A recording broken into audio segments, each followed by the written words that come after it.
Hi everyone, my name's Abigail. I'm a therapist, counsellor, psychic medium, and today I want to talk about boundaries in relationships. And while initially this is really good because it creates a sense of safety for yourself, and you've acted in your best interests and you've created safety, and you've also taken power and control back for yourself, which is really important. And for some people, it might be the first time they've ever done that in their lives.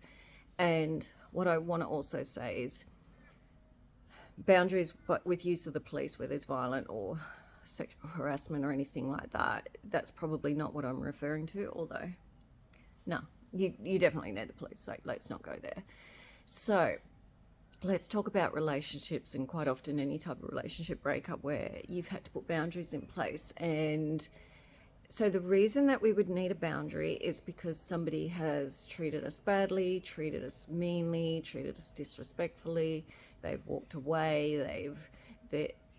Things have gone on that you no longer can tolerate. And so what you've said is, this isn't right for me. I'm not having this in my life anymore. So I'm going to draw a line and I'm going to put a boundary around.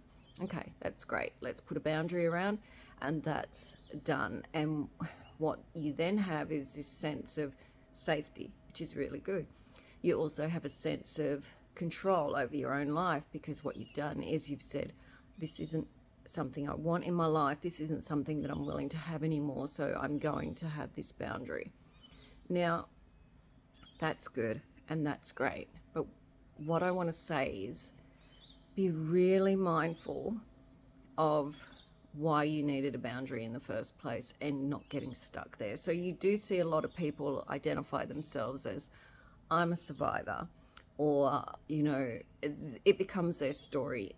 This happened to me and now I'm this is what's happening because of that. And while that's understandable in the short term, it's not productive to your life in the long term, in my view, and I'll tell you why. So if you've put boundaries up, that's really good, but then that means, after a while, that means that you've identified yourself as the victim, and to be a victim you need a perpetrator. And so there's this massive power imbalance, and you've taken back some of your power by having a boundary, and that's good. But what we need you to do is shift that identity. You can't get stuck in being the person who needs boundaries in their life, or they'll get treated badly because they're at risk. Because I can tell you what will happen is people will climb over those fences, and it will start you'll have to up it and up it. And what you'll do is be increasingly isolated in your world and identifying yourself with that pain, that hurt, and those things that went on in the past. So I think what I would say is, and look, we see this in cultures all the time, where a group will identify themselves with their victim story and how they had to put boundaries in, but it becomes their identity. Like, oh, unfortunately, there's so much of it in cultures around the world at the moment. There's always this victim perpetrator, and you're either one or you're the other. You can't even be neutral. But so let's go back.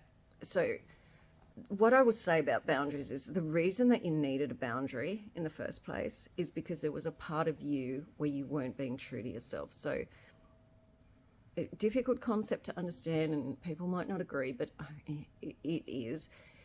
What you experience is a reflection of your inner world. What you experience is a reflection of your deep subconscious beliefs and your programming from early childhood. Not programming, but programming as in terms of what you were wired to believe about yourself from your environment.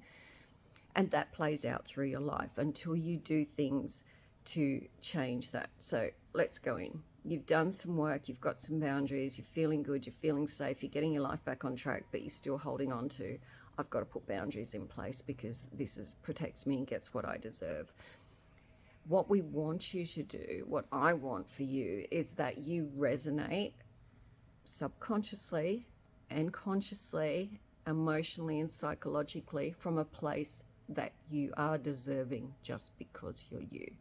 And when you get there, you won't experience in your life the need to hold these strong boundaries. Like, of course, we might need some boundaries, but it's not going to be your go-to story, your it keeps me safe story.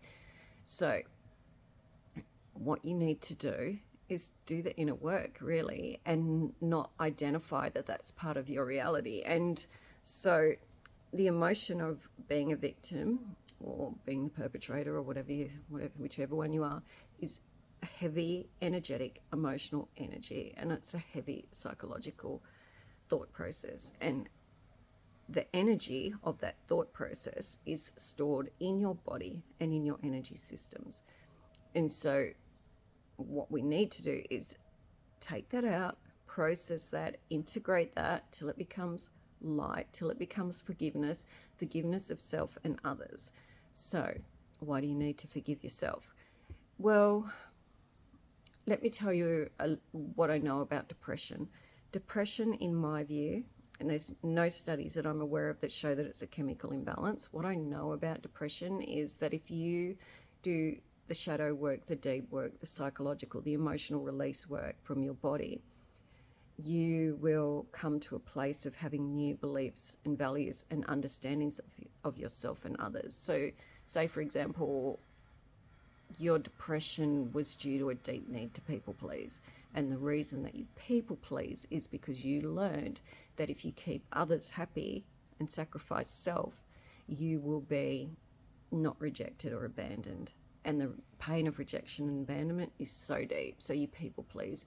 When you work through all the layers of that and you come back to yourself, what you realize is that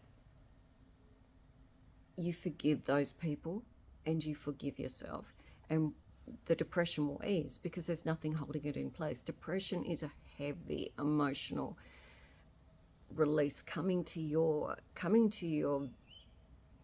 awareness so that you can do something about it. And you know, you can medicate if you need to medicate, but you potentially get trapped in that for years and years on end. And you know, I said to one of my clients the other day, she was asking me about relationships, and she's a relationship hopper.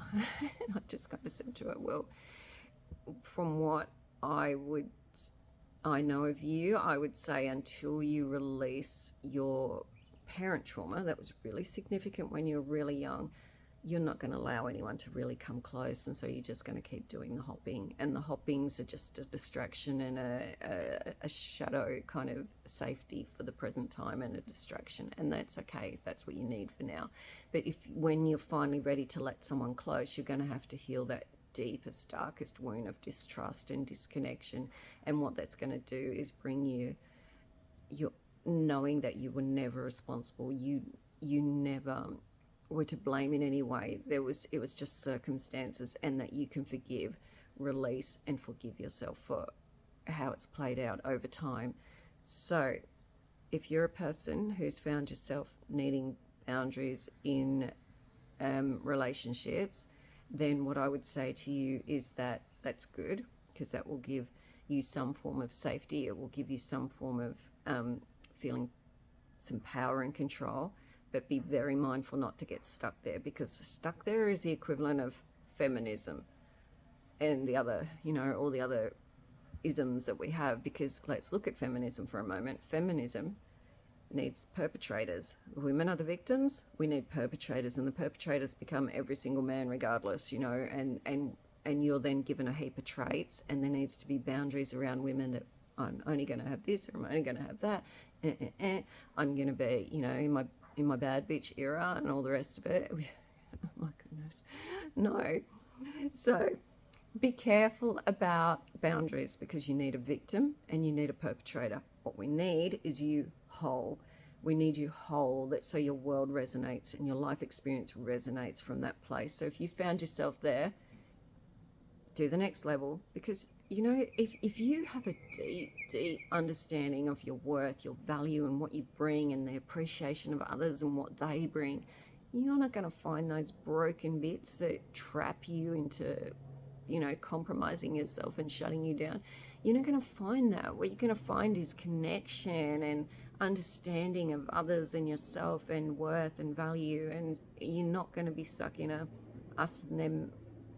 These people are safe, these people aren't, because I've got a boundary. And so, yeah, that's what I would say about boundaries. Just don't get trapped. Don't get trapped in what's ultimately not in your best interest, and don't identify as a survivor.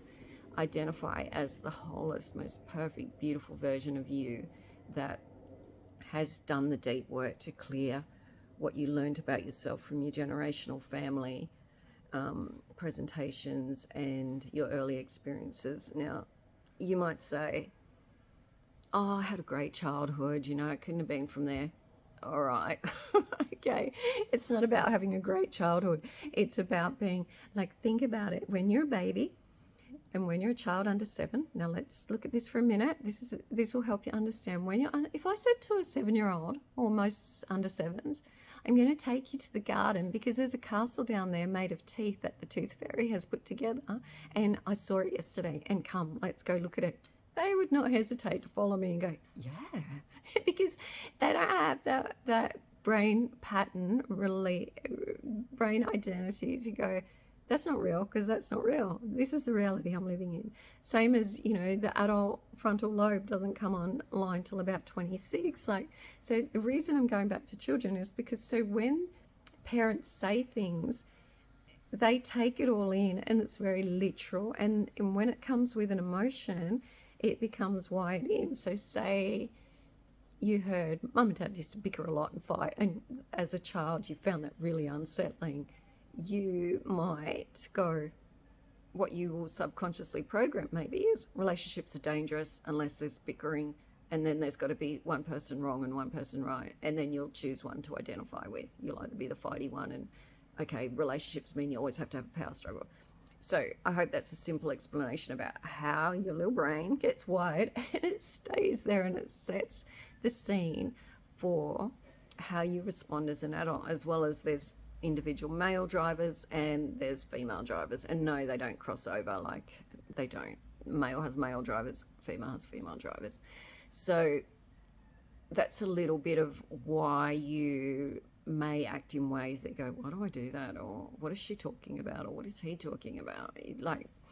So contact someone, contact myself, book a session, do the work. And counseling is great, but what you want to do is release that emotional charge of the past when you're a child and you programmed all these things into how the world works and how your relationships have hurt you and broken you. You want to release it from your body, and talk therapy isn't often enough because you didn't talk yourself into it in the first place. It can be helpful. Anyway, if you have any questions, please leave them below, and if you'd like a session at all, message me. I'll put the details below. Thank you.